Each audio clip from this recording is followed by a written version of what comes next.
으쌰. 가자, 가자.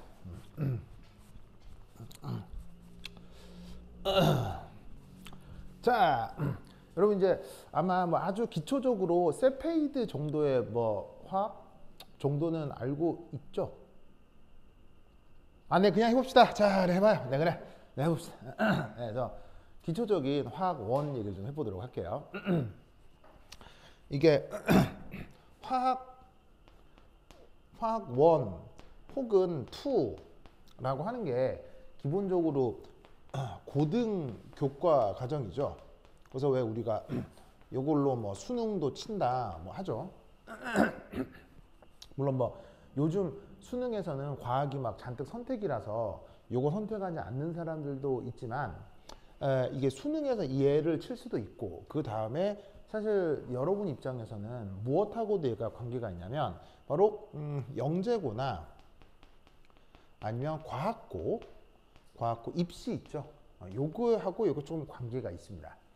물론 뭐 이건 고등교과 과정이라 중등교과 과정에서 이게 직접 나오는 건 아니지만 의외로 화학원이나 화학투의 그 수능 기출이 있죠. 수능 기출이 약간 변형이 돼서 과학거나 영재고 입시에 나오는 경우들이 있습니다. 그래서 이제 겸사겸사해서 이게 나중에 여러분들이 고등학생이 될 때도 필요할 수 있고 당장 있는 중등 입시에서도 필요할 수 있기 때문에 배워보도록 하겠어요. 그래서 이제 조금 이제 여러분들이 그 화학에 대해서 이제 좀 기초적인 수준이다라고 감안을 하고 차근차근 얘기를 해볼게요. 자, 우선 원자라는 개념이 있습니다. 혹시 원자를 영어로? 영어로? 파티클에. 파티클은 좋습니다. 여기 저렇게 말씀을 해주시면 내가 얼마나 고마운지 몰라요. 네. 틀려도 고마워요. 알겠죠? 틀려도 고마워요. 왜냐하면 이렇게 서로 이제 말씀을 해주셔야 이게 서로 그 커뮤니케이션이 되고 여러분들도 학습 효율이 올라갑니다. 그래서 틀려도 좋으니까 자꾸 대답을 해주세요. 자, 원자는 영어 표현으로 atom이라고 합니다. atom.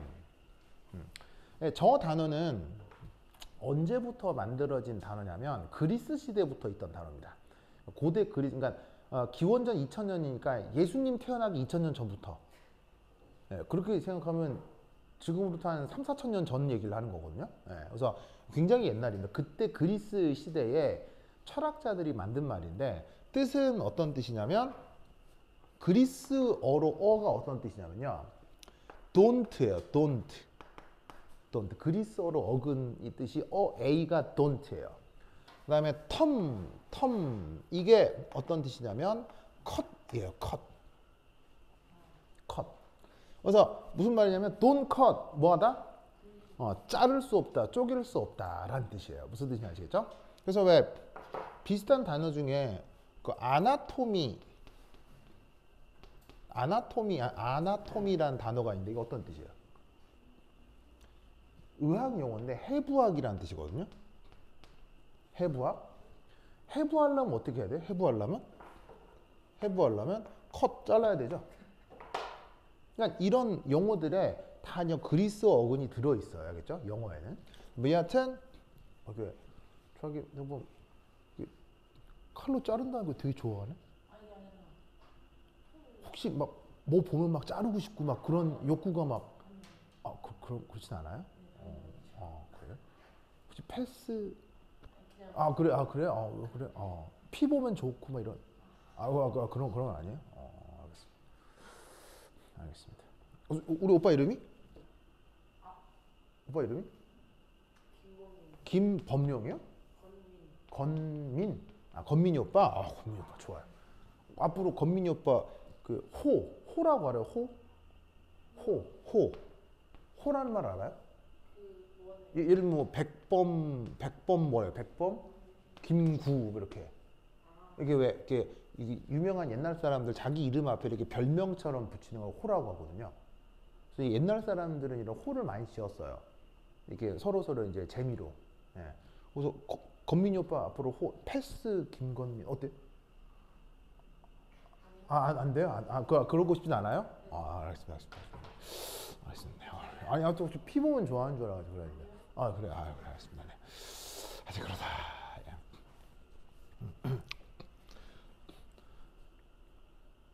예. 근데 이게 되게 재밌는 게 예를 들면 오바마 어느 나라 대통령이에요? 미국 정상. 그다음에 뭐 시진핑 이거 뭐 저기 뭐 중국. 그다음에 뭐지? 저 누구야?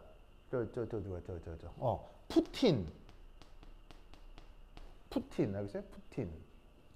뭐 김정은 무슨 말 알겠죠? 그다음에 뭐 문재인 뭐 무슨 말 알겠죠? 이 사람들의 공통점은? 어? 미드라고요? 뭐라고? 위대하다고요? 뭐 위대하다 아니다 그 하는 건 이게 개인적 정치적인 어떤 성향에 따라 다를 수 있는데 학술적으로 보면 그 사람도 빼면 안 되지. 저기 뭐냐 트럼프 이 양반도 빼면 안 되지. 이 양반도 유명하신 분이죠. 네, 막 머리 확 이거 유명하신 분이죠. 그냥 요 분들의 그 공통점이 있는데 공통점이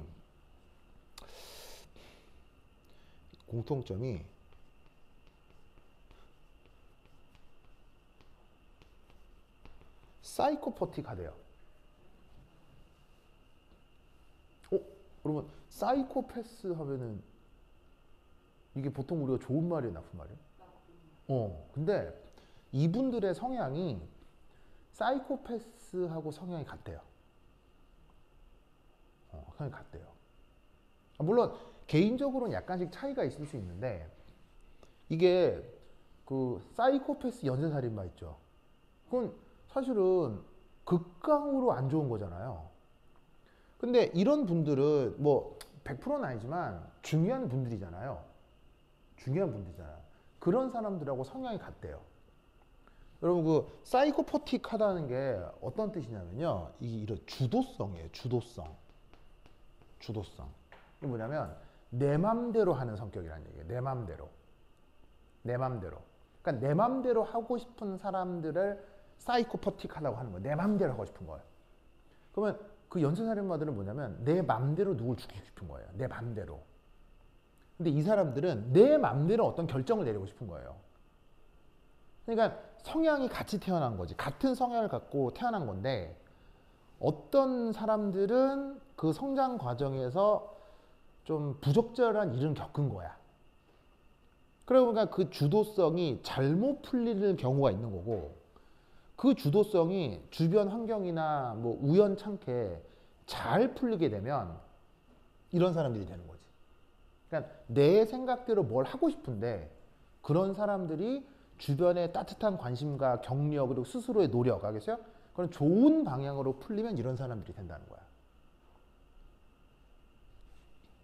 패스 김건민 어때?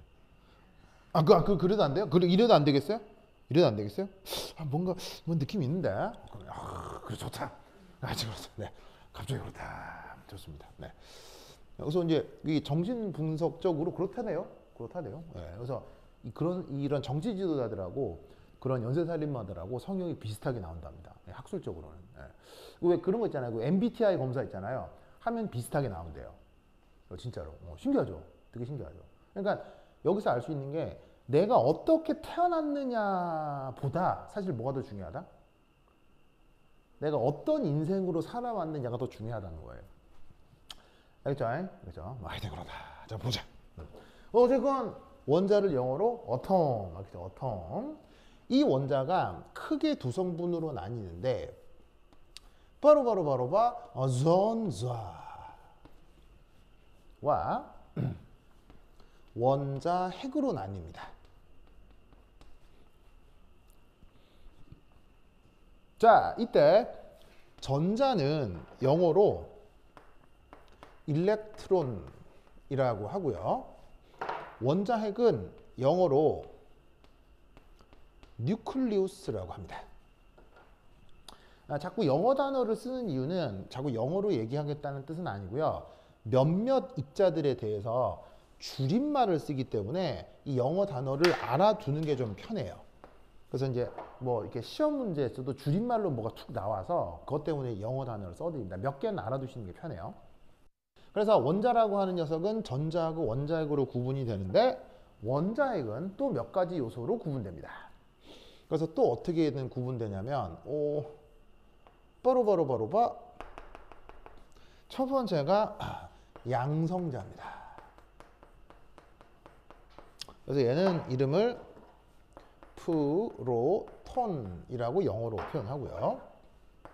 그 다음 중성자가 있는데 얘는 영어 표현으로 철자가 빠졌구나. 뉴트론이라고 합니다. 그리고 그 외 여러 기타 등등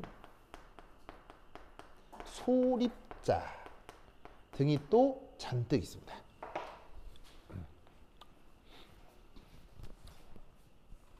자, 그래서 이 원자핵 안에 들어있는 소립자 당연히 중요하긴 합니다. 그래서 막 이런 거 소립자, 원자핵 안에 있는 소립자 하나씩 뭐 모르는 거 발견하고 그러면 노벨상도 주고 막 그러거든요.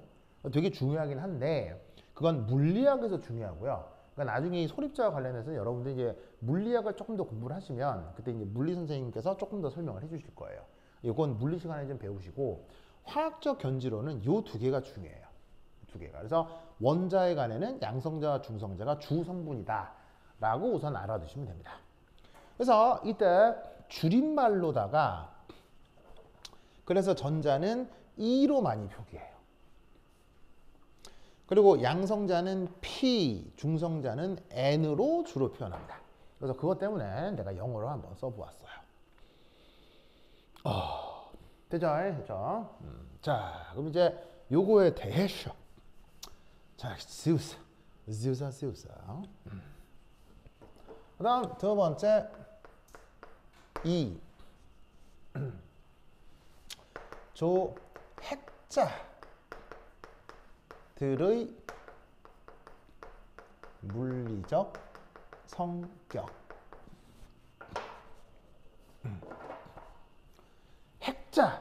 핵자가 뭐냐? 미자, 춘자, 순자, 풍자의 친구 핵자라기보다는 요즘 또 유명한 그 유튜버 중에 그 풍자 씨요. 풍자 언니 안다. 풍자 언니. 풍자 언니 요즘 엄청 인기죠. 건민이 또 풍자 언니 또 취향이구나. 풍자 언니 좋아하죠. 개인적으로. 미워요? 뭐 성차별하고 뭐 그런 거예요 지금? 이상한데? 그래? 그래요? 그래, 하여튼 그렇다. 그래서 뭐 그런 자보다는 여기서 핵자의 뜻은 뭐냐면 바로 여기서 얘기했던 바로 양성자, 중성자 얘네들을 한꺼번에 일컫는 말이 핵자입니다. 아시겠죠? 그래서 이제 뭐 이렇게 의미를 쓰자면 핵을 구성하는 주성분이라는 뜻의 표현입니다. 그래서 이제 양성자 아니면 중성자를 뜻하는 건데 얘네들의 그 물리와 약간의 이제 기본적인 성격을 좀 알아보겠습니다. 자, 그래서 이제 양성자에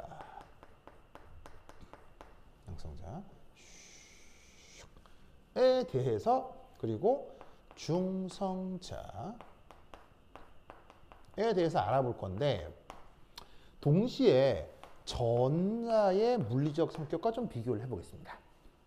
이 전자가 뭐 기본적으로 핵자라기보다는 양성자, 중성자의 성격을 비교적으로 알아보기 위해서 전자를 같이 언급을 해볼게요. 자, 그럼 얘네들에 대한 질량. 자, 얘네들이 얼마나 무겁냐. 그걸 조사하면 찾아보았더니 대략 값이 양성자 1.6726 곱하기 10의 마이너스 27승 킬로그램. 중성자는 1.6749 10의 마이너스 27승 킬로그램. 전자는 9.109 1093 곱하기 10의 마이너스 31승 킬로그램 이래요. 자, 그러면 저기 지금 써드린 숫자는 절대로 외우는 거 아니에요. 외우는 거 아니고 그냥 보여드리는 건데, 자, 예를 들어 여러분 500g 정도의 느낌 있어요?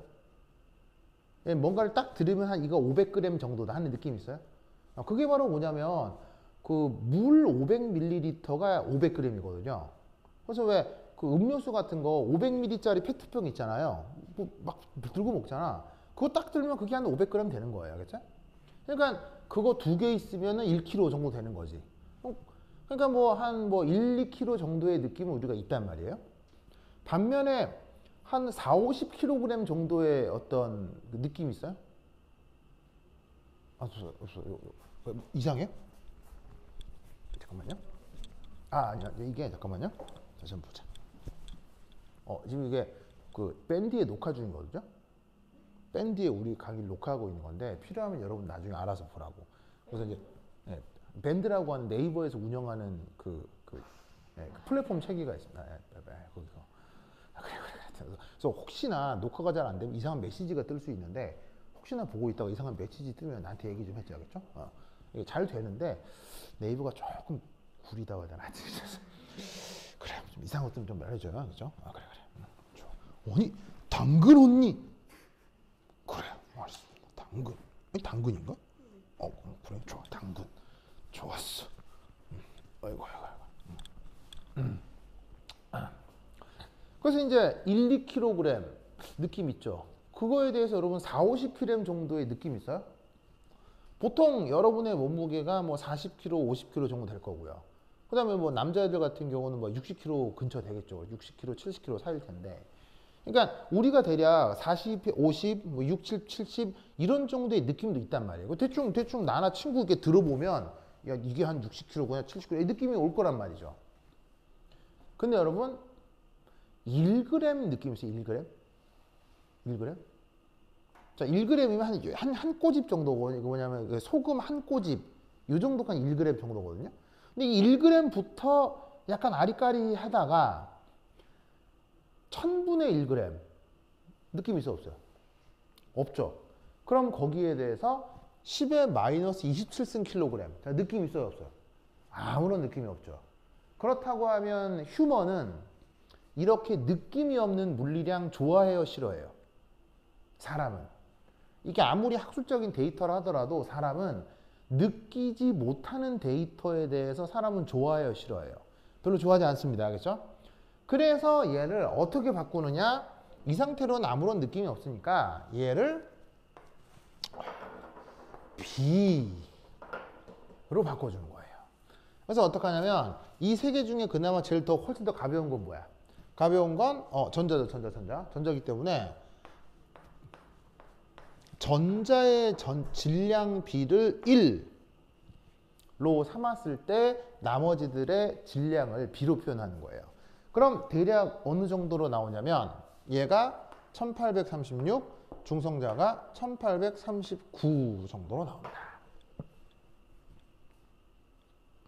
당연히 비율도 외우는 거 아니에요. 그냥 이렇게 눈으로 보고 상대적으로 이렇구나 정도만 아시면 돼요. 그럼 이 첫 번째 데이터로부터 우리는 뭘 할 수 있느냐? 1. 바로 양성자, 중성자에 비해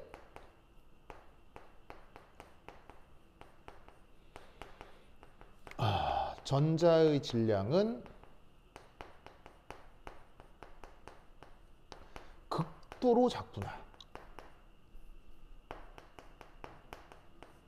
라고 하는 걸 이 B로부터 금방 알 수가 있는 거죠.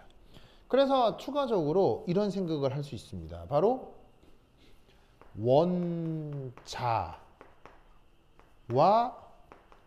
원자핵의 질량은 거의 같겠구나 라는 생각을 할 수도 있는 거죠.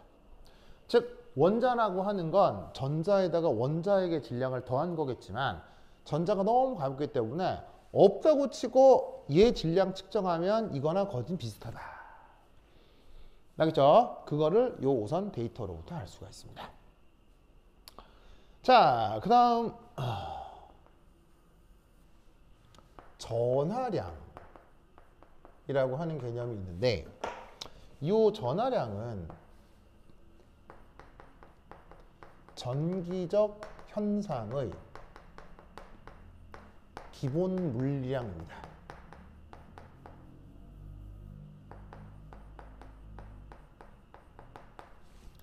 자, 전기적 현상, 여러분들이 전자기학을 뭐 자세히 배우지는 않았다 하더라도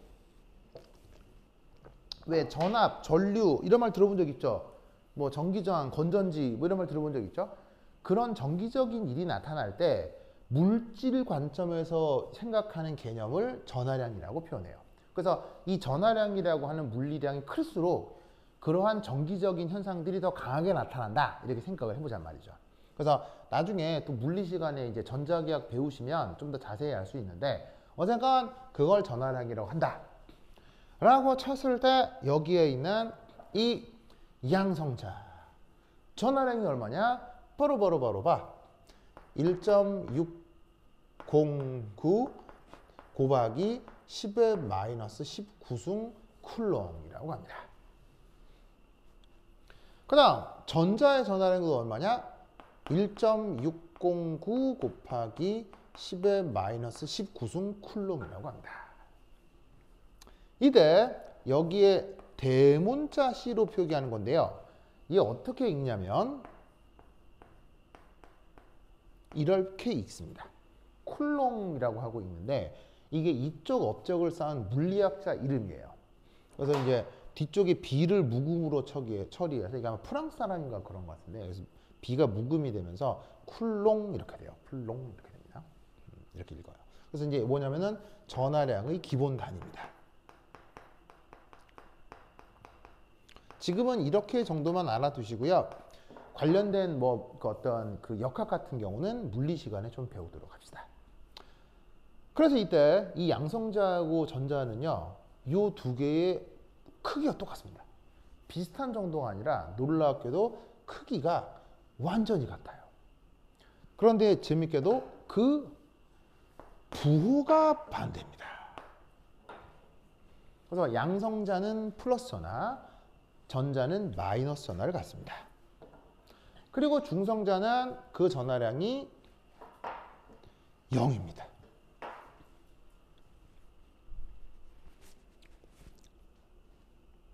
자, 앞서의 저 질량도 B로 나타냈듯이 이 전하량도 B로 나타내 봅시다. 그럼 앞서 양성자하고 전자가 전하량 크기가 똑같겠다고 했으니까 얘네들을 B로 나타내면 하나가 플러스 1, 하나가 마이너스 1이다. 이렇게 생각해 볼 수 있겠죠. 아시겠죠? 그래서 저렇게 양성 바보 아니야? 네. 진짜 이게 산데. 이렇게 그렇죠? 마이너스 플러스. 자, 이렇게. 그래서 양성자하고 중성자는 그 전하량이 크기가 완전히 똑같고 그 부호가 방향만 반대다. 그래서 이때 여기서 또 하나 알 수 있는 거, 바로 전기적으로 중성인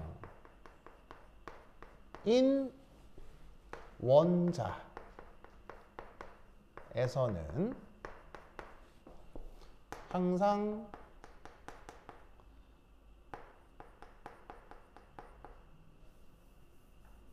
전자와 원자핵 내 양성자 개수가 같을 수밖에 없습니다. 항상 저렇습니다. 뭐 저 또한 뭐 전하량 보전이다 뭐 이런 말을 쓸 수도 있는데 뭐 여하튼 전체적으로 중성이 돼야 돼. 하나는 플러스를 나타내고 하나는 마이너스를 나타낸다는 거지. 그렇다면 중성이 되려면 요하고 요하고 중화가 돼야 되겠죠. 그러니까 얘 개수하고 얘 개수하고 똑같아야 된다는 얘기죠. 그래서 원자를 구성하는 전자의 개수와 그 원자핵의 양성자 개수가 같다. 뭐일 때? 얘가 정기적으로 중성일 때. 알겠죠? 이게 원자를 생각하는 가장 기본적인 방식이 되겠습니다. 됐죠? 자, 그럼 이것으로부터 자, 여기 줄게요. 여기 줄게요. 여기 줄게요.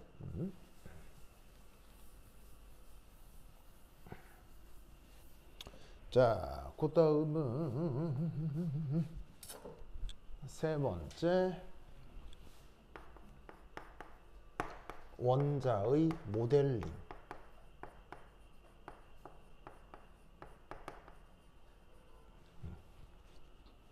그래서 우리가 원자라고 하는 녀석들이 어떤 게 있는지 한번 생각을 좀 해보면 요렇게 뭐 얘가 뭐 여러 가지 얘가 있을 수 있는데 첫 번째 얘는 우리가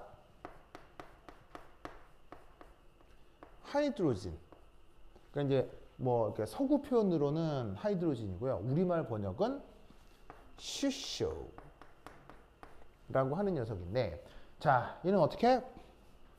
자, 예를 들어서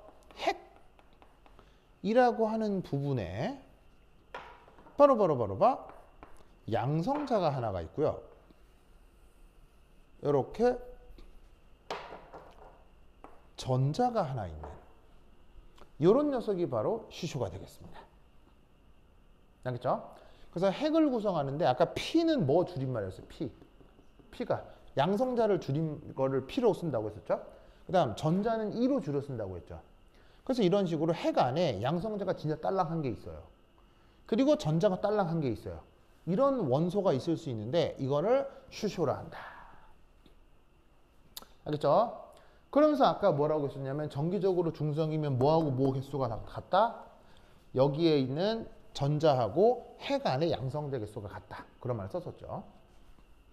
자, 이때 또 어떤 표기를 하기도 하냐면 이게 뭐 해줄 때도 있고 뭐 해주는 책도 있고 안 해주는 책들도 있는데 보통 어떻게 해주냐면 전자에다가 위첨자로 마이너스, 핵에다가 핵의 양성자에 그 위첨자로 플러스를 써주는 경우가 있습니다. 이것의 이제 의미가 뭐냐면 전하의 부호 표시인 거죠. 그래서 전자는 마이너스 전하를 갖는다는데 뭐 양성자는 플러스 전하를 갖는다는데 라는 뜻으로 이렇게 플러스 마이너스 위첨자를 넣어주기도 합니다.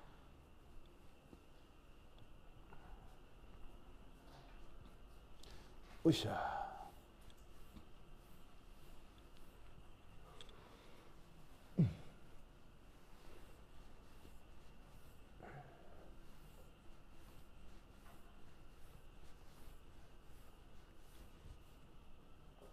자, 그럼 이것에 대해서 이제 두 번째 자, 두 번째는 수소 말고요. 또 뭐 얘는 억수로 많은데 그 중에 또 하나 힐리움이라고 하는 예를 한번 들어보도록 하겠습니다. 그래서 이제 영어로 쓸 때는 힐리움이고요. 우리말 번역은 헬륨으로 이제 번역을 하는 녀석입니다. 자, 얘는 어떻게 되냐면 짜잔.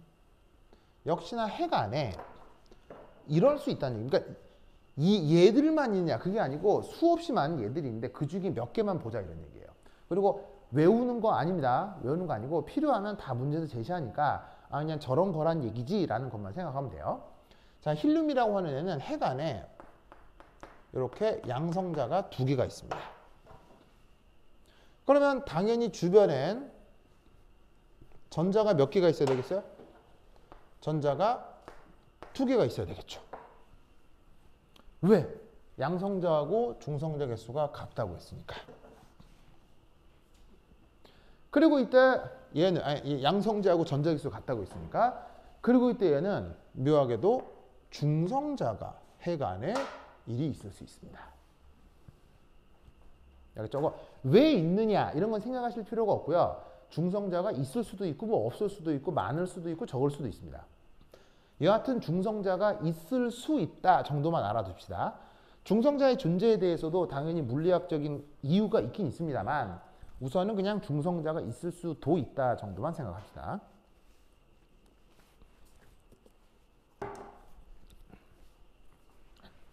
이때 여기서 네 번째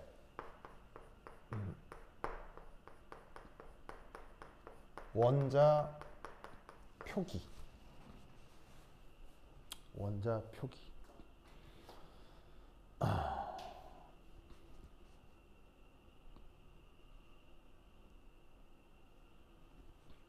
자, 원자 표기 바로 무엇이냐? X에 A, ZA 이렇게 원자를 표기합니다. 그래서 원자를 구체적인 수식으로 표현할 때는 이런 식으로 표현을 하는데 여기 이제 X라고 되어 있는 표현은 뭐냐면 이걸 이제 우리가 원소기호라고 합니다. 원소기호. 그리고 이 원소기호는 바로 이제 서양 문화, 서양 문명, 서양 문화권에서 정의를 해버렸습니다. 그럼 서양 문화권에서 정의했다. 이게 뭔 말이냐면 여러분 서양 문화의 근간이 뭡니까? 미국이나 유럽 문화의 근간. 바로 서양 문화, 뭐 예술 작품, 뭐 아니면은 뭐 이런 문학 작품에 있는 모든 근간에 깔려 있는 거. 그게 바로 그리스 로마 시대입니다. 그리스 로마 신화. 그리고 기독교 문화. 알겠죠? 그게 뭐 미국이나 유럽에 있는 그런 전통 문화들의 특징입니다. 그래서 보통 그리스 로마 시대가 로마 신화가 기본인데 그 그리스 로마 신화에 나온 여러 가지 막 단어들이 있잖아요. 그런 것들을 조합해서 이런 식의 원소 기호 이름을 붙여놓은 거예요. 그러니까 당연히 우리나라 사람들은 그리스 로마 신화하고 관계 있어 없어요? 관계 없죠. 무슨 말이에요? 그리스 로마 신화 읽으면 그리스 로마 신화 읽어본 사람. 그리고 애니메이션도 있잖아요. 그리스 로마 신화 애니메이션. 그거 읽으면은 개막장이죠. 무슨 말 알겠어요? 무슨 뭐 이게 그리스 로마 신화 읽으면 개막장인데. 실제로 사람 사이 이런 일이 벌어지면 뭐 미친 새끼 아니야? 막 이런 거 되게 많아요. 그 애니메이션도 있잖아. 그거 막 보지 않나? 그래서 초등학생들이 많이 보는데 은근히 내용은 19금이고 막 권민 알죠? 아, 만화를 안 봤어요? 그리스 로마 신화 이야기 만화책도 나오고 애니메이션도 있고 하는데 올림푸스 뭐 이거 제목 있잖아요. 그거 우리 집 애들도 한 번씩 보더라고. 그래서 막 제우스, 헤라 이런 이름도 외우고 막 하던데 막 하여튼 그래. 그래서 거기서 온 거기 때문에 우리하고는 아무런 관계가 없어요. 그래서 어쩔 수 없이 그냥 우리는 외워야지. 근데 너무 걱정할 필요는 없습니다. 아마 여러분들이 그냥 중학교 정도만 나와도 한 10개 정도의 원소는 외우게 되고요. 그 다음에 거기에 중고등학교 과정, 고등학교 과정에 한 10개 정도 추가해서 대략 한 3, 40개 정도의 원소만 외우시면 뭐 대학 졸업할 때까지도 화학 공부에서는 크게 어려움 없습니다. 그래서 보통 반의 친구가 20, 30명 정도 되잖아요. 걔들 이름도 다 외우는데 뭐 이렇게 원소 기호 외우는 건 큰 어려움은 없을 겁니다. 뭐 여하튼 그 원소 기호가 알아서 다 있으니까 필요하면 외우면 되고 이때 그 왼쪽 아래쪽 첨자로 이렇게 Z라고 표현한 얘를 뭐라고 부르냐면 원자 번호라고 합니다. 원자 번호의 뜻은 바로 양성자 개수입니다. 그래서 양성자 개수를 원자 번호라고 하는데 그 원소 기호의 왼쪽 아래쪽 첨자로 써줍니다. 그 다음 왼쪽 위쪽 첨자로 써주는 얘를 A라고 쓰는데 뭐라고 이름을 부르냐면 질량수라고 합니다. 그럼 이 질량수는 뭐냐? 바로 핵, 네, 양성자와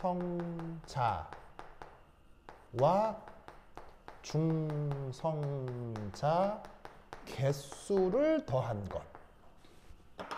그걸 질량수라고 합니다. 그래서 저렇게 표현하기로 사람들끼리 약속하였습니다. 그렇다면 얘는 어떻게 표기할 수 있느냐?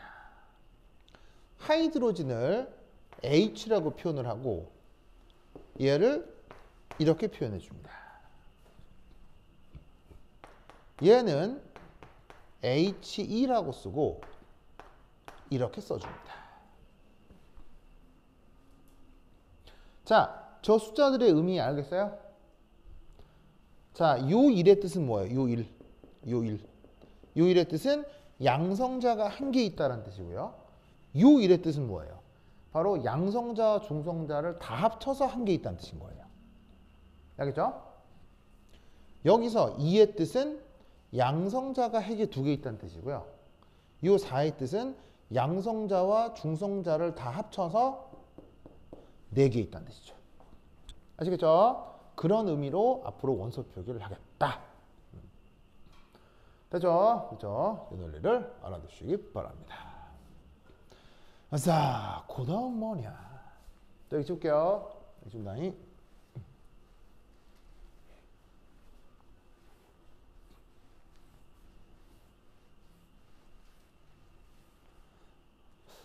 이 건물이 이렇게 춥나?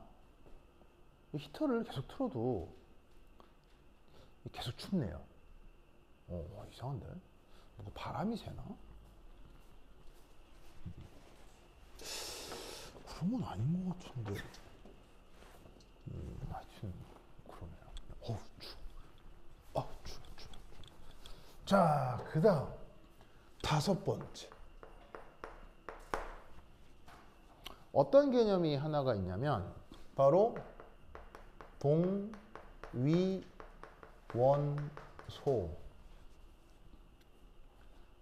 개념이 있습니다. 무슨 원소?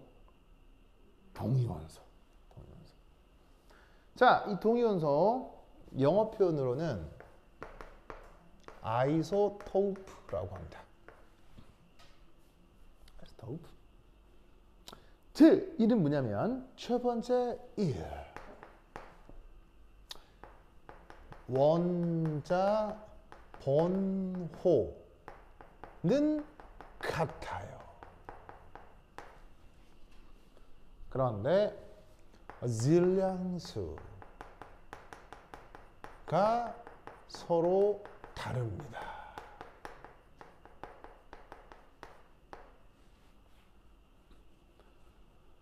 이랬을 때를 우리가 동위원소라고 합니다.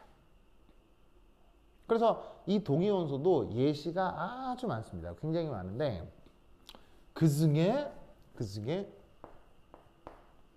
얘 하나를 예로 들어보겠습니다. 바로 H11, H12, H13 이런 애들이 있을 수 있습니다. 알겠죠? 이때 얘들을 이제 모델로 표현을 하자면 어떻게 표현할 수 있냐면, 자, 얘는 저기 있고요, 그죠? H11은 저기 써놨잖아요. 그럼 H12 이거 이 뭐냐? 이렇게 되는 거예요. 핵에 자, 어쨌건 원자번호는 몇 번이에요? 1번이니까 양성자 몇 개 있어요? 1개 있고, 당연히 전자도 몇 개 있겠어요? 전자도 1개 있어야 되는데 질량수가 2가 됐다는 얘기는 여기 뭐가 있다는 얘기죠? 중성자가 하나 들어가 있다는 얘기죠. 그래서 중성자가 추가됨에 따라 이렇게 질량수가 바뀌고 있는 거예요. 그럼 이건 안 그려봐도 여기 질량수가 몇 개 있다는 얘기예요. 아니, 여기는 중성자가 몇 개 있다는 얘기예요. 2개 있다는 뜻이겠죠. 그렇죠? 그래서 이때 얘들을 부르는 이름이, 얘는 슈쇼. 그래서 영어 이름은 하이드로진이고요. 얘는 우리말로 듀슈쇼. 그래서 영어로는 듀티리움이라고 합니다. 얘는 삼등슈슈. 영어 표현으로는 트리티움이라고 합니다.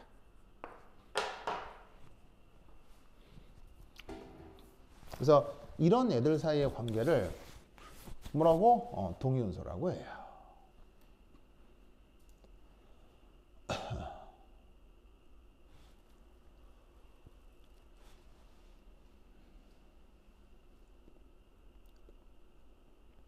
이거 됐죠? 아시겠죠? 됐죠? 자, 그럼 이 중수소가 또 어떤 물리적 의미를 갖는지 좀 살펴보면 자, 두 번째 1 썼죠. 그 다음에 2, 여기 1남 2욕 쓰면 두 번째 2는 이게 전 우주에 존재하는 원자들의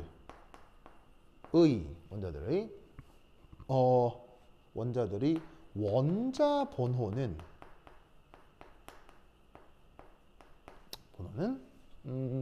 대략 110여 번 정도까지입니다.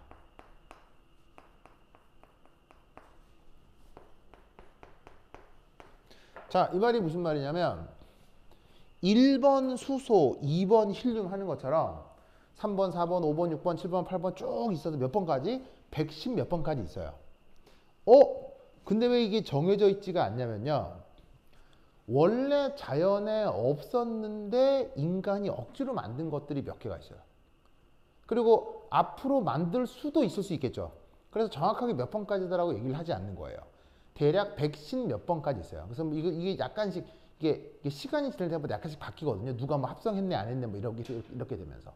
그래서 전 그 원소들은 총 110여 번까지 있다라고 얘기를 하는데 재밌는 건 그 원자 번호가 같아도 질량수로 이렇게 달리 나타날 수 있죠.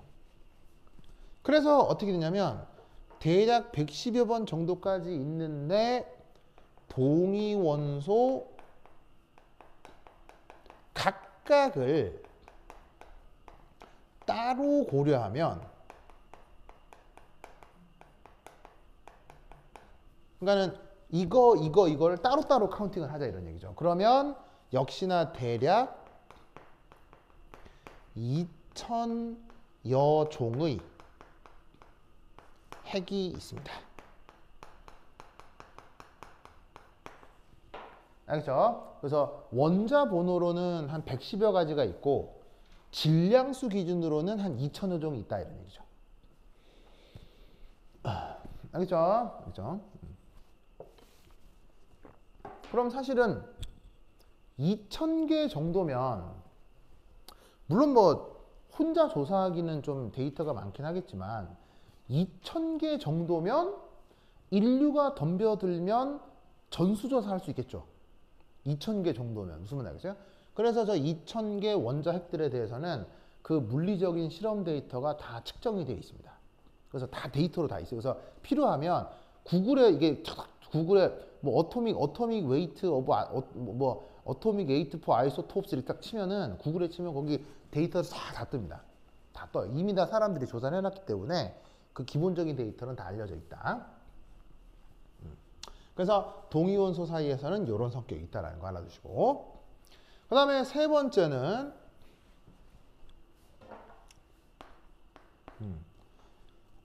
동위원소 간에는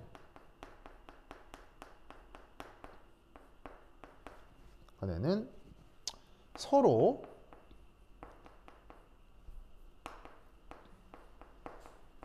화학적 성격이 비슷합니다. 화학적 성격이 비슷합니다.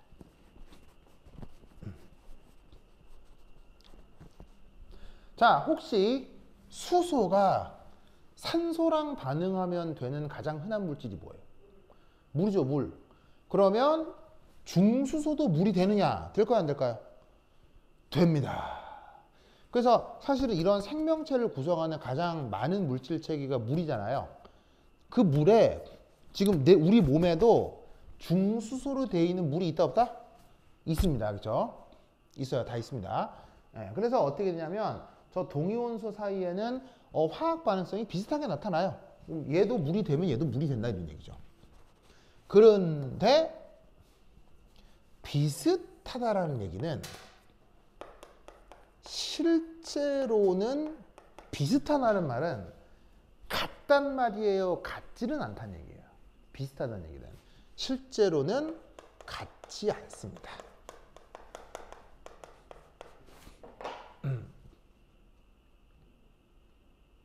그런데 얘를 묘하게도 이렇게 해석하셔야 됩니다. 같지 않은데 같다라고 해석해야 됩니다. 어디에선? 수능 문제 풀 때는. 실제로는 다릅니다. 다른데 여러분들이 수능 입시 칠 때는 동위원소 사이의 화학 반응성을 같다라고 말씀하셔야 됩니다. 알겠죠? 그래서 이제 수능이라는 책에는 국가 권력을 이용해서 전 국민에게 잘못된 사실을 심어주는 어떤 교육 체계라고 볼 수 있죠. 하여튼 그렇다. 알겠죠? 실제로는 다릅니다. 다른데 약간 다른데 그걸 수능에서는 같다라고 얘기합니다. 알겠죠? 여하튼 그러니까 뭐 이건 뭐 굳이 그렇게 막 뭐 틀렸다라기보다는 뉘앙스의 차이라고 하겠죠. 뉘앙스의 차이. 예를 들면 권민이 맞죠? 권민이가 장원영이랑 사귈 확률 을 0.0000001%라고 할 때 그걸 놓고 우리는 어떻게 생각할 수 있죠? 임파서블이라고 생각할 수 있죠. 하지만 누구는 0.000을 보고 가능하네라고 생각할 수 있잖아요. 자, 어떤 뉘앙스의 차이인지 알겠죠? 네, 뭐 그 정도의 뉘앙스다라고 보셔도 좋습니다. 그렇죠? 네. 하여튼 그렇다. 네. 나도 그러니까 내 나이쯤 되면요 어느 연예인이 어떻게 생겼는지를 알 수가 없어요. 내 나이쯤 되면 뭐 아이돌 새로 나왔는데 그 어떻게 하나는 전혀 몰라요. 전혀 모르는데 그 TV에서 보는데 뭐 깡 마른 모델이 이렇게 뭐 완전 너무 마른 애가 삐쭉한 애가 막 광고를 찍는 거예요. 뭐 자꾸 나오는 거여서 그 옆에 아내한테 쟤 누구야? 그랬더니 쟤 장원영이야. 그게 뭐 하는 사람인데? 그랬더니 요즘 유명한 애여서 그래? 무슨 그래서 알게 됐어요. 예, 알게 됐는데 아주 정말 마르셨더만요. 키가 엄청 크시고 뭐 하여튼 그러다. 예. 요즘 내가 또 깜짝 놀란 그룹 중에 하나가 뉴진스? 굉장하던데요? 예, 굉장하던데요? 예, 당연히 뉴진스 개개인의 얼굴은 모릅니다. 전혀 모릅니다. 몇 명인지도 잘 모르겠습니다. 5명이었나 6명이었나 모르겠습니다. 예, 왜냐하면 스타일이 똑같이 나오던데 머리 길고 생머리로 길고 청바지 입고 이렇게 나오더라고요. 이거는 전체적인 이미지가 비슷비슷한데 되게 수수하게 나오더라고요. 이게 스타일이 수수하게 나오던데 내가 깜짝 놀란 건 어텐션인가? 와 노래 진짜 좋던데요. 노래가 이 훅이 빡빡 꽂히던데 훅이 있잖아. 이게 왜 반복되는 그 부분이 그게 다 돈 되는 부분이거든요. 왜냐면 그 훅으로 우리가 결제하는 거예요. 그 훅도 없고 하면서 다 결제하는 거예요. 이렇게. 그럼 이제 우리가 돈 되는 라인이다 이렇게 얘기를 하는데 그 훅 딱 들었는데 와 정말 좋더라고. 그래서 야 이게 우리나라 엔터테인먼트 수준이 이게 굉장하구나를 또 한 번 느꼈는데 그러면서 이제 그러면서 그 어텐션들을 몇 번 들었는데 굉장히 좋더라고. 하여튼 그래서 왜 이렇게 좋지 노래가? 그러니까 나는 되게 이렇게 노래를 이렇게 작심하고 이렇게 세밀하게 이렇게 좋게 만들었다는 얘기가 또 봤더니 아이고야 하이브에서 이제 아주 그냥 작정하고 만들었더구만. 그래서 이게 또 기술 들어갔구나 뭐 이런 느낌이 하여튼 이제 들었었죠. 예, 그래서 하여튼 그러나 그 멤버 하나하나의 얼굴은 전혀 모릅니다. 뭐 길거리 이렇게 지나가셔도 모를 거예요. 그래서 뭐, 네. 뭐 하여튼 그러다. 하여튼 그러다. 네, 좋습니다. 네. 그러면서 혹시 최근에 여자 아이돌 중에 GX라는 그룹인지 알아요? 모르죠. 모르죠. GX라는 그룹 아세요? 모르죠. 그럼 여러분도 모를 정도의 그룹인데 내가 어떻게 아느냐? 내가 어떻게 아느냐? 이게 이게 있잖아요.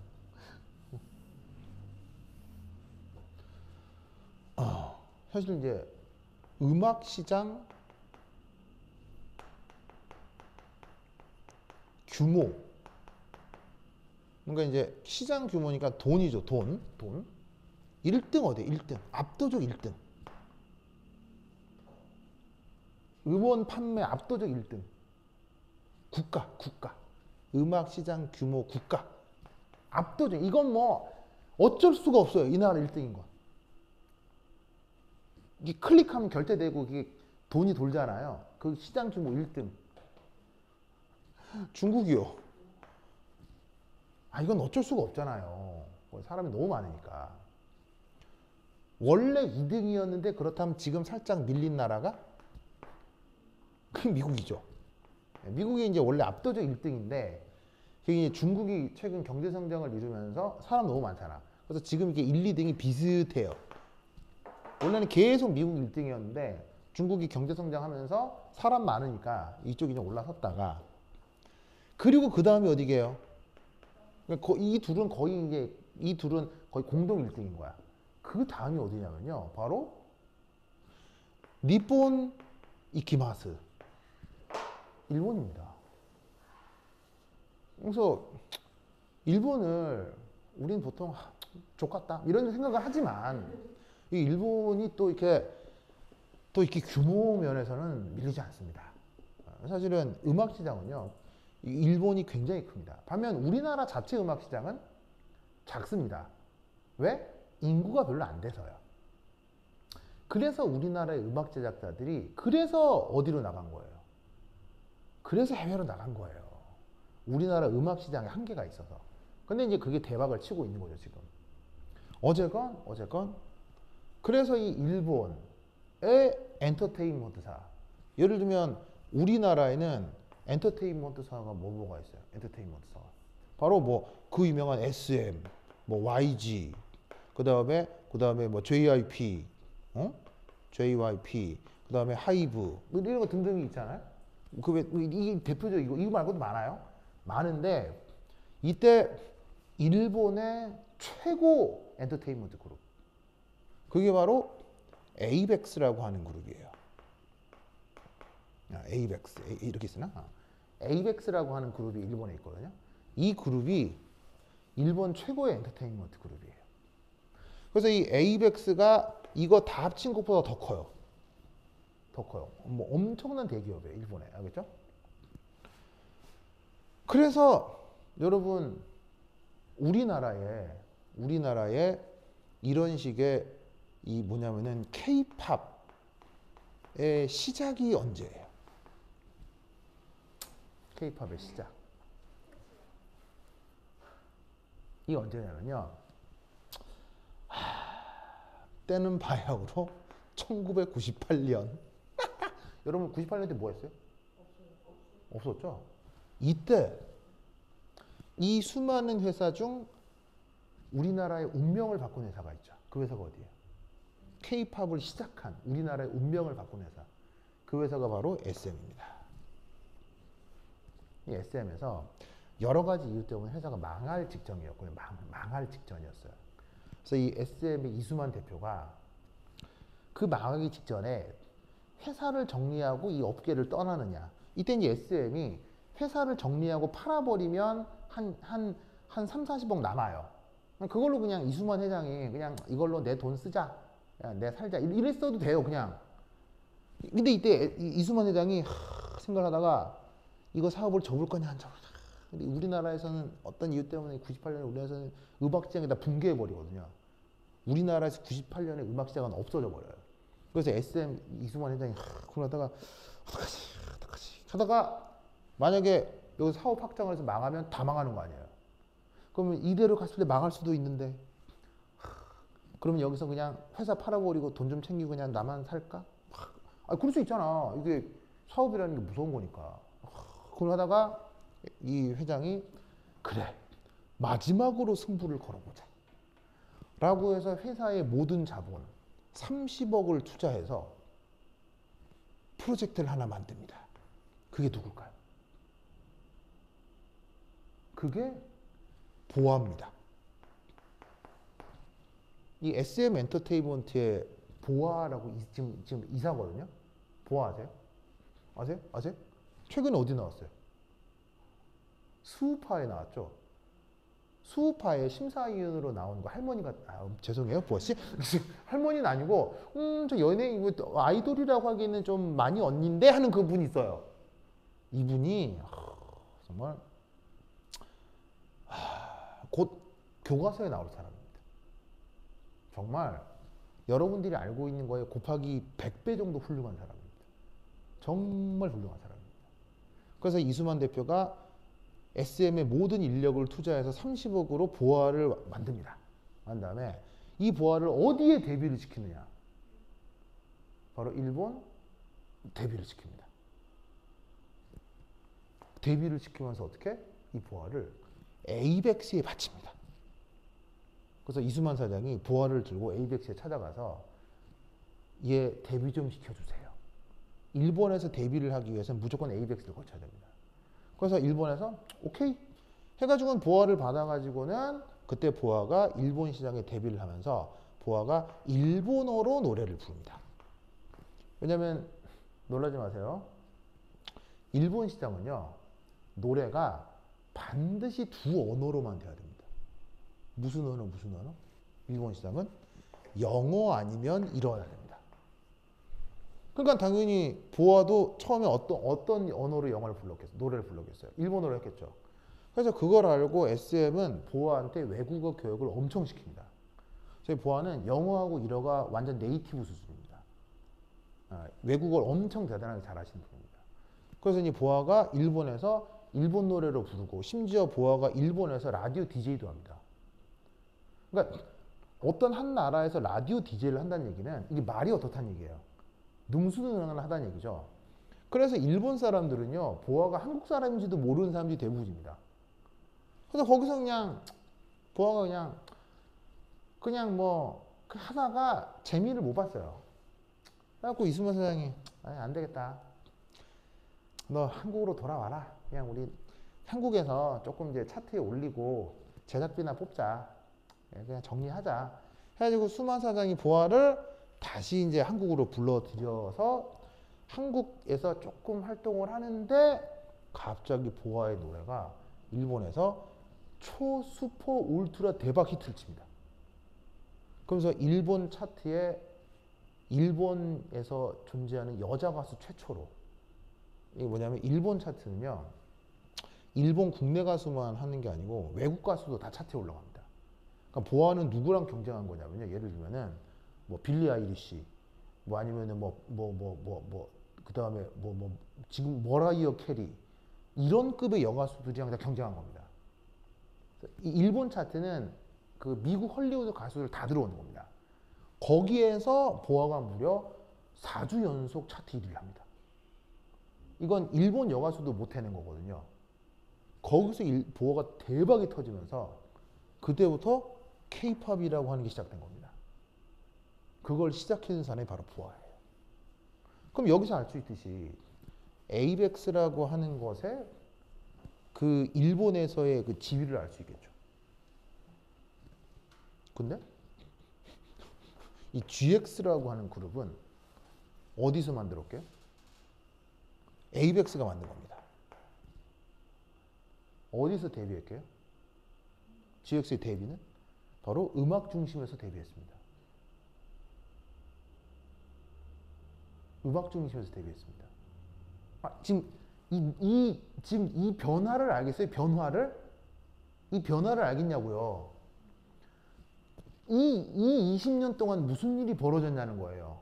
이 20년 동안 98년에 SM이 보안을 만들어서 에이벡스에 바치던 게 98년이에요. 근데 지금은 거꾸로 됐다고요. 그 사이에 What happened in Korea 알겠어요? And all over world. 전 세계에 무슨 일이 벌어졌길래 에이벡스에서 가수를 만들어서 한국에 갖다 바치냐는 거죠. 그래서 음악 중심에서 GX 데뷔 무대가 있습니다. 나는 이제 이런 시장 규모나 이렇게 문화 이런 걸 좋아하기 때문에 우연찮게 알게 돼서 들어봤거든요. 들어봤는데 나쁘지 않더라고요. 나쁘진 않아요. 그래서 이제 보니까 에이벡스가 총력을 기울여서 만든 그룹이에요. 노래가 나쁘진 않아요. 근데 나쁘진 않은 거지. 그래서 이제 에이벡스 전략도 한국에서 데뷔시켜서 한국에서 인지도를 쌓아가지고 해외 진출을 하자. 미국이나 유럽으로 진출시키자. 라고 전략을 짰던 거예요. 그래서 이 GX는요, 매우 한국적이에요. 일본에서 만든 그룹인데 딱 보면 한국 아이돌처럼 생겼어요. 정말로. 노래 딱 들으면, 한번 나중에 유튜브로 한번 보세요. GX 있어요. GX 음악 중심 데뷔 무대 있거든요. 딱 들으면, 뭐 나쁘진 않아요. 또 한국 아이돌 같고요. 그래서 딱 듣고, 그 다음 나쁘진 않네.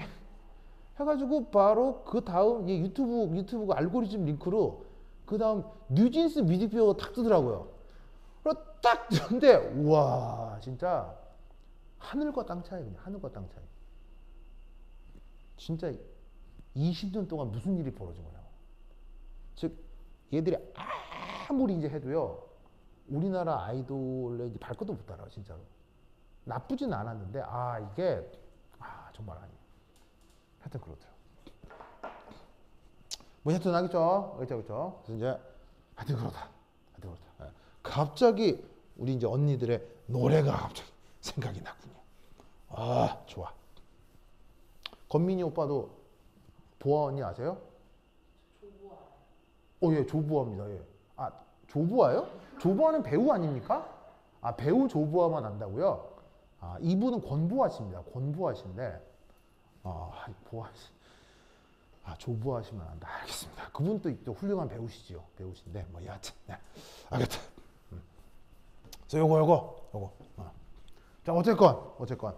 그래서 동위원소 사이에는 서로 화학적 성격이 어떡하다? 비슷한데, 실제로는 같지 않은데, 수능에서는 같다. 이렇게 생각해 주면 된다고요. 알겠죠? 이렇게 답하시면 됩니다. 자, 그래서, 이렇게 동위원소에 대한 얘기를 조금 해보았습니다. 자, 그러면 이제 저기에 있는 원소에 대한 원자에 대한 기본적인 표현 이제 알아두셨고요. 이제 이걸로부터 뭘 해볼 거냐면 이제 화학 양론과 관련해서 원자량에 대한 개념을 얘기를 좀 해보도록 하겠습니다. 자, 그래서 이제 2장으로 한번 넘어가 보도록 하겠습니다. 저기 있습니다. 자, 그리고 지금 내가 말씀드리는 내용은 필기로 꼭 남기세요. 알겠죠? 알겠죠? 쓰세요. 그래서 그 연습장이나 아니면 노트를 준비해서 항상 써주셔야 알겠죠? 쓰면서 들으세요. 알겠죠? 쓰면서. 자, 그 다음 2장. Chapter 2. 자, 두 번째. 화학 양론.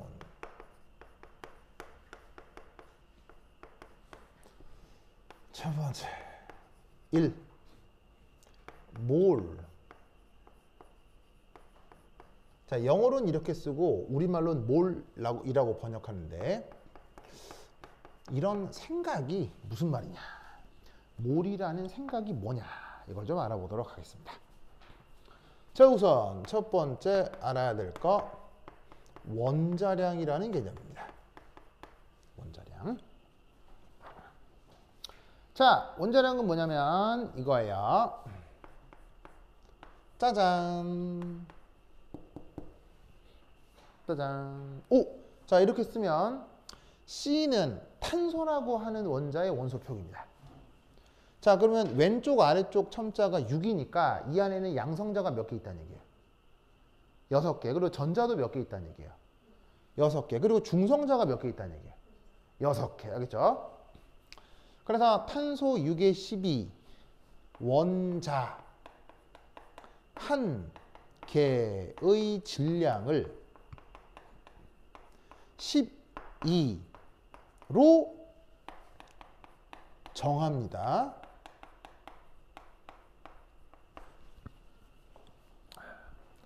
그 다른 원자들의 질량 B, 요걸 원자량이라고 합니다. 그래서 여기 이제 어떤 말이 나오냐면 B라는 말이 나오는데,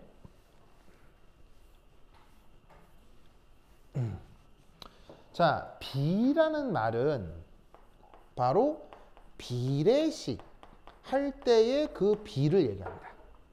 즉, B라는 언급이 있다는 얘기는 뭔가를 풀어나가는 과정에 반드시 비례식이 포함된다는 뜻이고요. 알겠죠? 자, 그럼 이때 여기에서 바로 어떤 원소, 예를 들어 H11, 이 녀석의 그렇다면 원자량을 한번 나타내 보도록 합시다.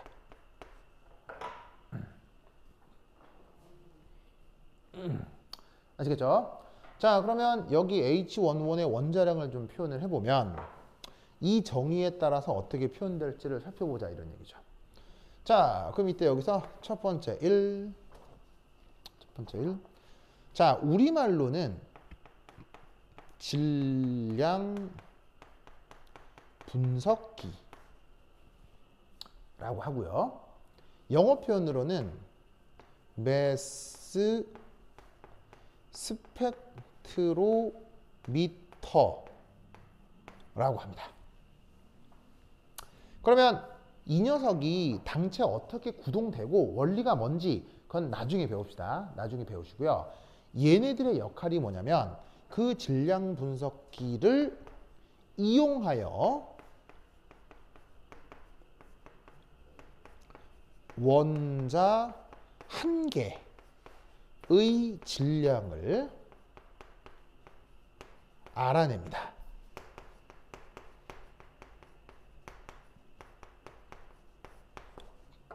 자, 예를 들어서 내 몸무게를 알고 싶다. 그럼 어떻게 하면 돼요? 내가 그거 저울이 올라가면 되잖아요. 하지만 사람처럼 이렇게 보이는 덩어리의 질량은 그런 식으로 그냥 어디 저울에 올리면 되지만 원자 한 개 같은 경우는 사람 눈에 보여요? 보이지도 않아요. 보이지도 않기 때문에 걔를 어떻게 잡아다가 저울에 어떻게 올릴 거냐는 얘기죠. 그러니까 그렇게 눈에 보이지도 않은 작은 알갱이의 질량은 다른 방식으로 측정을 해야 되는데 그 방식을 전문 용어로 질량 분석기라 한다, 이런 얘기죠. 그러면 그 구동 방식은 나중에 배워보도록 하고 쟤를 이용해서 그 질량을 측정했다고 치자. 그러면 걔가 뭐냐?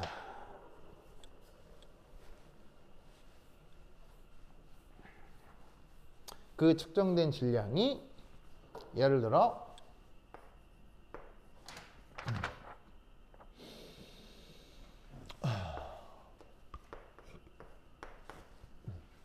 1.9916 곱하기 10의 마이너스 23승 H11은 1.6735 곱하기 10의 마이너스 24승. 자, 여기에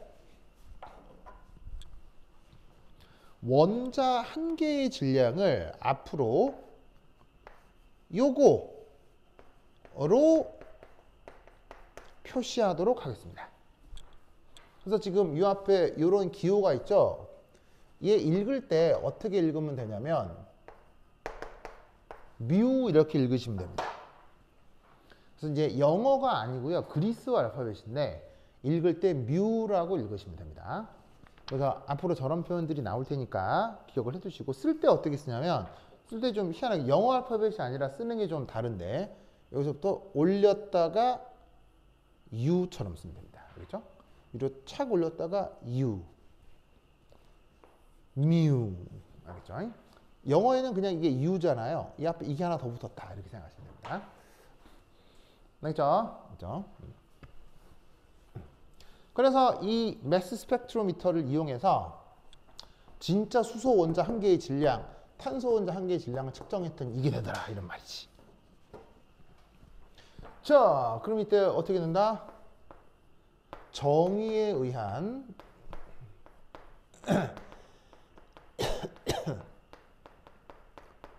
비례식을 풀어봅니다. 자, 그 비례식이 어떻게 되느냐? 요렇게.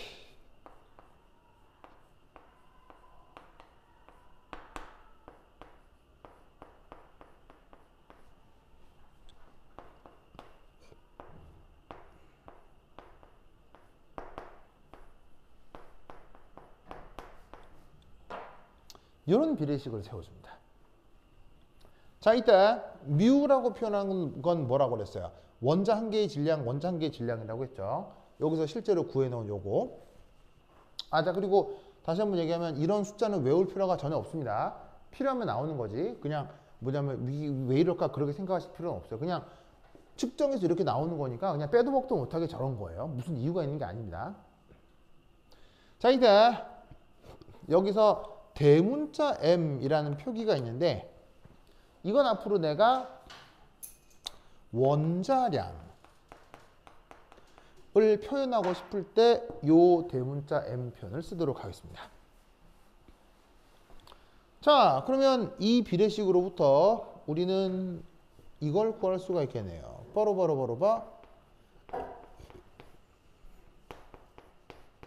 얘는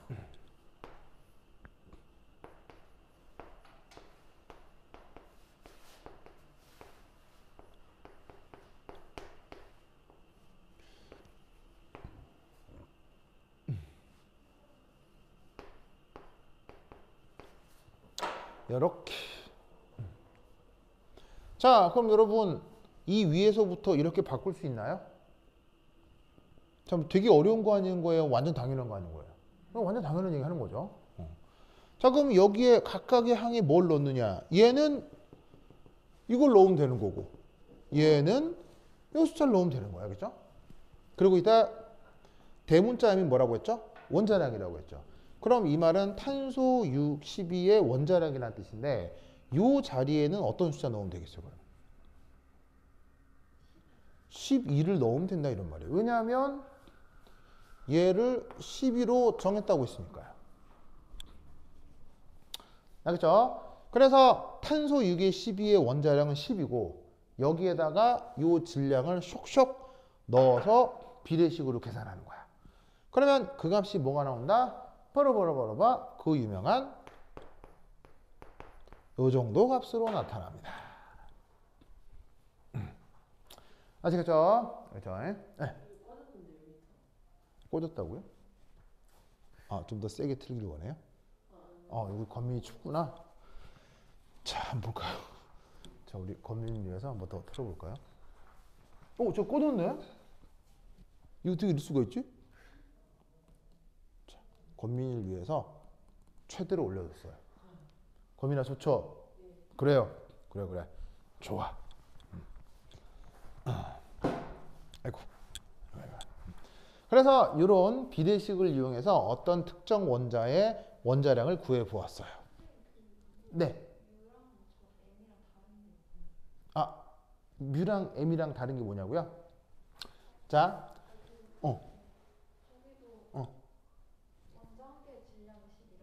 네, 12라는 가상적 숫자를 정했다고요. 뭐냐면 이 원자 한 개의 질량이 이만큼인데 이게 숫자가 또 너무 작잖아요. 이 녀석을 B로 12로 정했다는 얘기예요. 그러면 이것 때 12로 정했을 때 이것 때는 얼마겠느냐의 비례식으로 표현하자는 거죠.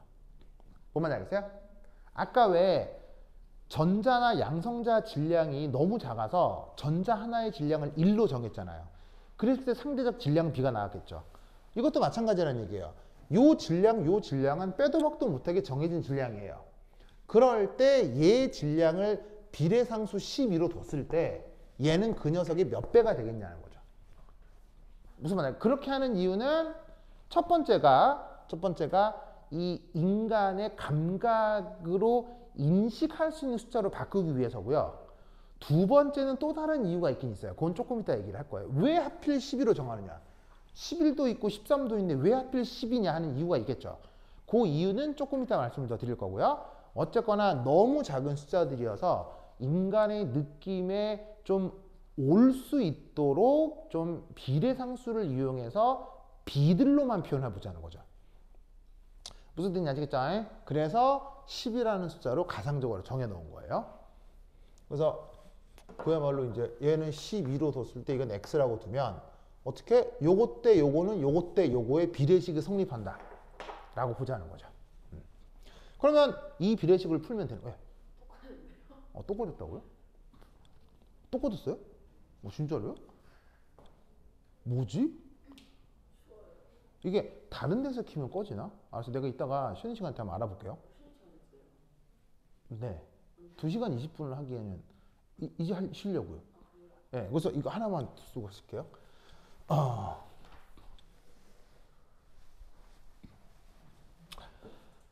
그래서 비례식을 풀어 1.0078 아시겠죠? 요렇게 구해놓은 게 바로 이 녀석의 원자량이다 라는 것을 알아두시면 됩니다. 알겠죠? 그래서 비례식을 이용해서 이런 체계를 만들었다 라는 것 정도만 알아둡시다. 그러면 한 10분 쉬었다 하도록 하겠습니다. 화장실 갔다 오세요. 오, 좋아. 그러네. 이게 왜 꺼지지?